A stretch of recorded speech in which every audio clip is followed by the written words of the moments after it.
नाम बता दो अपना। मेरा नाम राजीव कुमार। क्या काम करते थे? मैं आर्मी से रिटायर्ड हूँ और अभी प्रेजेंटली मैं एज ए पंचायत सेक्रेटरी जिला परिषद में कार्यरत हूँ। अच्छा, जब बचपन में कोई ऐसा ड्रीम था ग्रो अप होते टाइम, तो जो पूरा करने का सोचा था? बचपन में यही होता है बंदे का ड्रीम कि एक अच्छी एजुकेशन बंदा गेन करे अपनी स्कूल लाइफ में। तो उस टाइम पे क्या होता था कि जिन दिनों में स्कूल में थे तो उन दिनों में बच्चों के पास एक पर्सनल मोटिवेशन नहीं होता। उनका ये होता है कि जिस क्लास में है उसमें अच्छा करें, ठीक है। और जैसे स्टेप बाय स्टेप वो आगे जाते रहते हैं तो उनके अंदर क्लास वाइज क्लास एक नया करने का वो रहता है। तो जैसे हम थे अपने स्कूल टाइम की बात करते हैं तो उन दिनों में फिजिकल के ऊपर बहुत वो रहता था बंदे का कि हमारा फिजिकल अच्छा हो, कि घर का काम करना या खेलना, क्योंकि दैट टाइम मोबाइल तो नहीं थे, क्योंकि मोबाइल तो आफ्टर गांव में तो 2005 के बाद ही थोड़ा सा चलन हुआ है। तो उससे पहले क्या होता था बंदे का कि फिजिकल अच्छा हो। तो जो फिजिकल था उसका हमें एडवांटेज क्या हुआ कि हमने आफ्टर +2 हमने एक आर्मी की रैली में ज्वाइन किया। तो वहाँ हमने अच्छा परफॉर्म किया तो और हमारी जो सिलेक्शन थी वो आर्मी में हो गई। अच्छा, सबसे जो हैप्पी मोमेंट था लाइफ में वो क्या था? हैप्पी मोमेंट यही होता है बंदे का कि आफ्टर +2 एक उसको जॉब मिल गई, क्योंकि उसके बाद जैसे आप अगर मान लो बीए करते तो आप बीएड करोगे, उसके बाद मिशन क्वालिफाइड करोगे, लेकिन एक +2 के बाद सबसे बेस्ट मोमेंट बंदे के लिए कि उसको एक अर्निंग का सोर्स हो गया, ठीक है, एक जॉब मिल गई। तो एक सबसे ज़्यादा हैप्पी मोमेंट वही होता है बंदे के लिए। कोई ऐसा सपना जो पूरा नहीं हो सका है, जाने दिया किसी वजह से? नहीं, in my life I have achieve all my goal as well. ऐसा कुछ भी नहीं है? कोई भी नहीं है जब बताना नहीं चाहता? नहीं, ऐसा कोई गोल है नहीं जो मैंने पूरा ना किया हो। After I have completed 17 year service in my army background. तो आफ्टर दैट, आफ्टर रिटायरमेंट मेरा एक गोल था कि एक हम गवर्नमेंट सेक्टर में एक जॉब ले लें, कोई भी एक छोटी सी, जिसमें एक बंदे का रूटीन बना रहे। तो इसलिए मैंने एक चूज़ किया था कि अगर डिस्ट्रिक्ट कैडर मिले तो that is much better for me and my family. Toughest time क्या था लाइफ में, फिर किस तरह डील किया? टफेस्ट कोई ऐसा कोई मोमेंट आया? There is a lot of toughest situation in army. First of all, when I was posted in Kupawada, that time there was near about 20 feet snow. तो जो मेरी ज़िंदगी का सबसे पहला एक्सपीरियंस था कि वहाँ पे कैसे स्नो से ही पानी बनाना है, उसी से सर्वाइव करना है। तो वो एक मेरी लाइफ का सबसे, क्योंकि हम गांव में थे, यहाँ तो कभी देखा नहीं था स्नो वगैरह, तो वो एक सबसे टफेस्ट मोमेंट था। तो उसके बाद डे बाई डे जैसे हम वहाँ स्ट्रगल किया, फिर तो वो सब कुछ ईजी लगने लग गया, ठीक है। उसके बाद होता है आर्मी लाइफ में काफ़ी चीज़ें होती हैं, फैमिली से दूर रहना है, ये वो सारा, तो वो एक अच्छी लाइफ होती है बंदे की ना।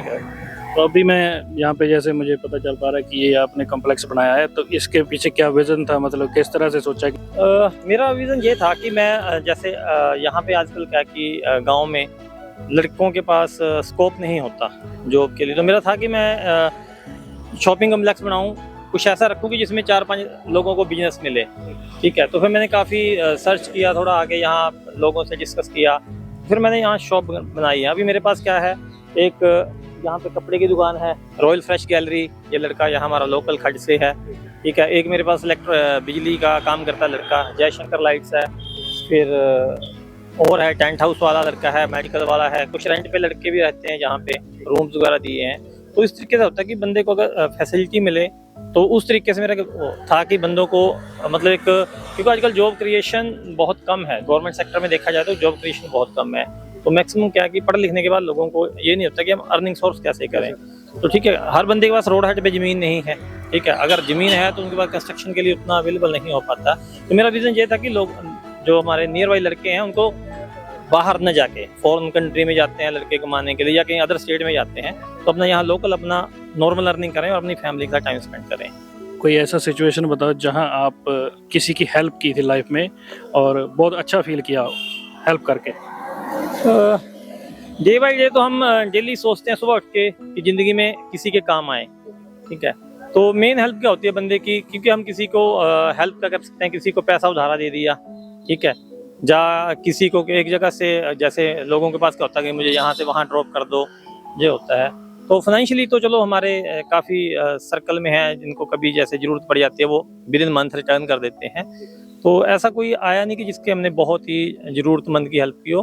बाकी हमारा यहाँ पे एक बाबा भरथरी सेवा क्लब है, तो उसमें हम करते रहते हैं कि चलो कभी जैसे भंडारे वगैरह हैं उसमें जो हमारा कंट्रीब्यूशन होता है, या छिंज मेले होते हैं उसमें कंट्रीब्यूशन चलता रहता है, तो जितने यहाँ पे हुआ तो उसमें चलो नॉर्मल चलता रहता है। बाकी ऐसा कोई मेजर इवेंट अभी तक हमने ऑर्गेनाइज नहीं करवाया। अपने से 20 साल अगर पीछे अगर टाइम में ले जाएं, जब आप कॉलेज या स्कूल में पढ़ते थे, उस टाइम से लेके अब तक कोई मेजर चेंज देखते हो उस टाइम की जनरेशन और अभी की जनरेशन में? वो क्या एक दो चेंज आप बताना चाहो? विशाल जी, ये तो क्वेश्चन बहुत ही आपने जनरल क्वेश्चन पूछा है।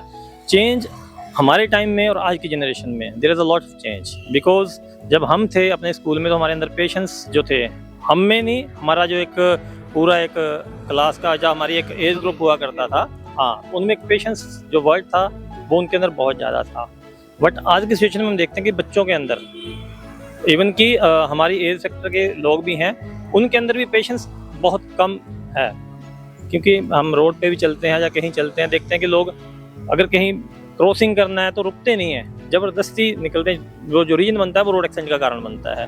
या बच्चों का क्या है, बच्चे अगर कहीं पढ़ाई में कम ज़्यादा हैं तो पेशेंस नहीं है कि चलो नेक्स्ट एग्ज़ाम, तो क्यों हर 3 मंथ, आज के टाइम पे क्या है, स्कूलों में एग्ज़ाम जो हर 3 महीने बाद होते हैं, ठीक है, तो अगर एक में कम आए तो उसी में वो डिसीजन ले लेते हैं कि नहीं यार मैं पीछे रह गया, या कुछ मिस हैपनिंग कर लेते हैं या कुछ ऐसा है। तो मेन वो है कि आज की जो जनरेशन है उसमें पेशेंस जो वर्ड है वो बहुत कम है। तो इसके पीछे मेन कारण यही है कि जो पेरेंट्स है वो बच्चों को संस्कार देने में कहीं ना कहीं कमज़ोर हैं, क्योंकि वो उनको फ़ोन के प्रति कर दिया है कि फ़ोन पे देख लो, पढ़ लो, ये कर लो। तो वो चीज़ें हैं वो कहीं ना कहीं बच्चों के अंदर चिड़चिड़ापन वो पैदा कर रही हैं, जिस वजह से वो नहीं कामयाब, गलत रास्तों पे जा रहे हैं। हाँ, गलत रास्ते। कोई अपनी तरफ से, कोई अपनी एज के अकॉर्डिंग, या अपनी जॉब में आपने बहुत कुछ सीखा होगा, बहुत सारे मिलिट्री में लोग आए होंगे, कोई ऐसी एक सलाह जो किसी ने आपको दी थी वो बहुत काम आई, कोई भी पर्सन लाइफ में हो, चाहे वो जॉब में मिला हो चाहे रैंडमली लाइफ? मेरा तो सबके लिए, जितने भी आपके फॉलोअर्स हैं या जितने आपके लिसनर हैं, जब सुन रहे हैं या देख रहे हैं, मैं उनको यही सजेशन करूँगा कि जो लाइफ में यहाँ पे अप डाउन या स्ट्रगल चलता है, कोई ऐसा इंसान नहीं है जिसकी ज़िंदगी में स्ट्रगल ना हो।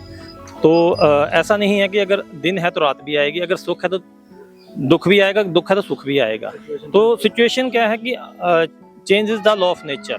तो कभी भी अगर आपको कहीं कुछ चीज़ हासिल करने के लिए थोड़ा स्ट्रगल करना पड़ रहा है तो उसको छोड़ो मत। हो सकता है कि आप लास्ट सीढ़ी पे हो और आगे आपकी सक्सेस हो, तो आप वहाँ से छोड़ो मत। हाँ, कुछ मत करो कभी भी ज़िंदगी में। कुछ नाम का जो वर्ड है उसको हाँ डिलीट ही कर दो, उसको छोड़ो मत, लगे रहो। Nice talking to you, thank you. Thank you sir. तो गाइस, अभी बात कर रहे थे हम राजीव जी से। तो इनका ये कॉम्प्लेक्स है यहाँ पे ईसपुर गांव में, ऊना का ग्रेट रोड पे। तो यहाँ पे बहुत सारी शॉप्स अवेलेबल है। If somebody is looking for shop तो यहाँ पे इन पे कांटेक्ट कर सकते हैं इनके साथ।